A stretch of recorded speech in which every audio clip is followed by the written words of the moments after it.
Mas a questão porque você já começou pegando num ponto aí meio complicado de a gente seguir. Não, eu disse assim, porque o homem tem um interesse no olhar e depois ele conhece. Mas aí é a mulher... paixão.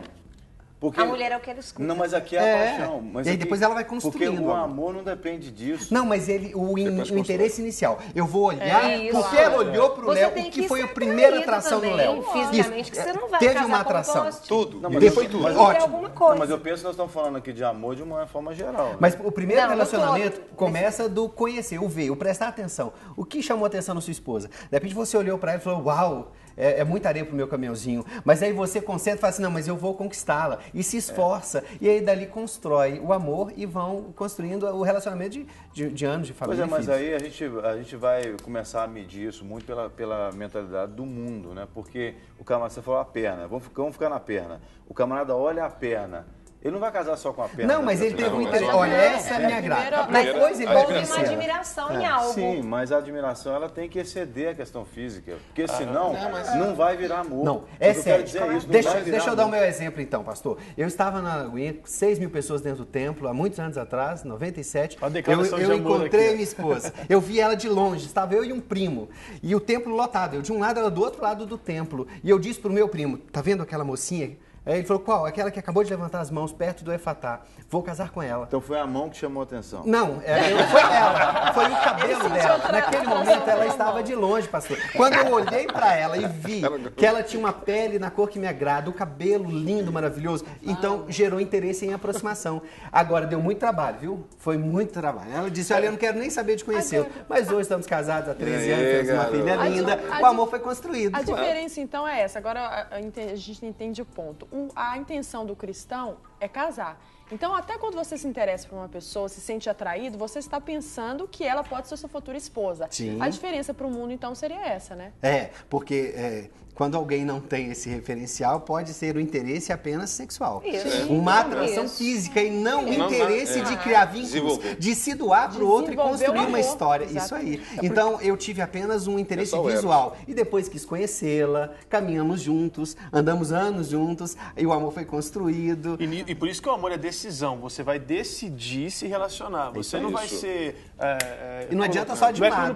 Exato. Não é como no passado, que você é colocado de frente a outro, você quer seu marido, a partir de hoje você está casado. Jesus Cristo. É claro que a outra pessoa, nós estamos falando do relacionamento sentimental com alguém com quem você quer desenvolver um relacionamento amoroso, né? Um casamento depois, ela tem que começar por um ponto comum de interesse. Isso é óbvio, né?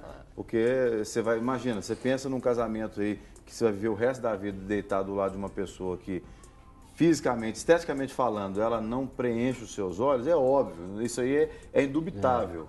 Mas eu sempre estou pensando aqui no amor de forma geral. Por exemplo, eu vou amar um Leozão. O que o Leozão tem que me atrai? Fisicamente falando, não só o amor de um homem. Ele tem Jesus que te atrai. Fisicamente falando, nada. É porque ele é a imagem e semelhança de 90, Cristo. né? Caixa larga. Mas atraiu a Carol. Bom, quer dizer, mas... Não como ser humano, mas, por exemplo, mas como ser humano... Então, eu não tinha contato com o Léo. Então, teve que ter um início, né? Um começo, bater um papo, olha para ele prega, ouço e tal. Ele tem ideias parecidas, ideias interessantes, que me preenchem, que me edificam, né? E aí é bom a gente pensar no amor como... Você sabia que eu te amo? Eu também te amo. Quantas vezes eu já disse que te amo? Várias vezes, a gente já se declarou. O que me faz te amar? Você é um ser singular, você é carismático, você transpira Deus. Sempre que eu sento para conversar contigo, qualquer assunto natural, assuntos do dia a dia, o senhor fala com Deus dentro da história. A recíproca é verdadeira. Então, isso é um amor. Foi construído. Eu te conheci, tive afinidade, convivi e hoje eu sinto um amor e um respeito muito grande de relação. Mas aí eu queria tocar num ponto que aí nós estamos chegando nele. Tem pessoas que você vai amar que você já ama sem conviver. Eu não sei como é que explica isso, mas você ama sem conviver. Sim, mas existe essa facilidade. Mas o amor verdadeiro que parte de Deus, ele consegue superar, né, quando não existe essa facilidade. Esse amor, por exemplo, às vezes você tem um amigo em comum que eu não conheço, e aí vocês começam a falar desse amigo. Quando você vai conhecer a pessoa, você fala, cara, eu já te amava antes de conhecer. Só de ouvir. Sim. Porque as pessoas falavam de você pra mim. E Mas aí falar também mal entra também, né? Aí também não entra um pouco... Já chega de odiar. Mas aí entra um pouco também nessa questão do respeito ao humano, à humanidade. Ser humano, justamente. Né? Porque a gente tem que entrar assim, nem todo mundo... Eu tenho uma afinidade muito grande com algumas pessoas e não tenho afinidade muito grande com outras pessoas. Isso não significa que eu não o ame ou que eu não faria nada por ela. Só que é uma coisa de questão, não bate. A diferença é a Entendi. seguinte, a afinidade com alguns, sensíveis a todos. Entre o que nós falamos, isso. a Lu até trouxe isso no devocional hoje mais cedo, né? Que é a questão do gostar, da afeição pelo outro, diferentemente do amor. O amor tem que ser incondicional para todo mundo. Porque você tem que estar sensível. Agora você vai afinar com alguns. Você afinar com alguns. Agora, sensível como ser humano a todos. Por isso esse amor cabe a todos. Agora você vai se afinar com alguns. De onde viemos, né? Olha só, nós somos um fragmento de Deus. Nós passamos a existir a partir da concepção e nos fizemos carne, nascemos nesse mundo, mas nossa essência é divina, nós viemos de Deus. E Deus é amor. E aí, como nós nos misturamos desde o pecado no Éden, então a gente tem muitas vezes essa confusão. E a gente não tem você... facilidade de amor, porque ele deixou 2 mandamentos: amar a Deus sobre todas as coisas e ao próximo como a ele mesmo. Ou seja, Se fosse fácil, nem se falava. fosse fácil, ele não falaria. Porque é muito fácil, às vezes, nós Aí você amarmos exercita. as pessoas que nos fazem bem. É muito fácil, às vezes, amar quem realmente você tem afinidade.